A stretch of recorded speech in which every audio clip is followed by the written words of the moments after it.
क्रांती news, आवाज सर्वसामान्यांचा।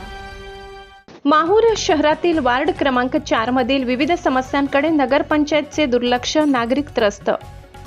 माहूर शहरातील वार्ड क्रमांक 4 मध्ये अनेक गंभीर समस्या निर्माण झाल्याने नागरिकांमध्ये तीव्र नाराजीचे वातावरण निर्माण झाले आहे। या संदर्भात माजी भाजप शहर सरचिटणीस सोनकर प्रमोद अविनाश सोनकर यांनी नगरपंचायत प्रशासनाला निवेदन देऊन तात्काळ उपाययोजना करण्याची मागणी केली आहे।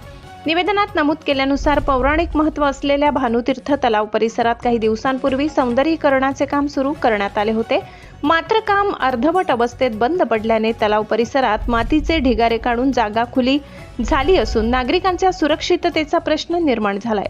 त्यामुळे परिसराची स्वच्छता करून तलावाभोवती सुरक्षा कठडे उभारण्याची मागणी करण्यात आली आहे। तसेच जगदंबा हायस्कूल लगत असलेला हातपंप गेल्या महिनाभरापासून नादुरुस्त असल्याने नागरिकांना पाणी भरण्यास मोठ्या अडचणींचा सामना करावा लागत आहे। महाराष्ट्र क्रांती न्यूज, संजय वडसकर, माहूर। अशाच नवनवीन बातम्या पाहण्यासाठी आमच्या महाराष्ट्र क्रांती न्यूज या YouTube चॅनलला लाईक करा, सबस्क्राईब करा आणि बेल आयकॉनला प्रेस करा।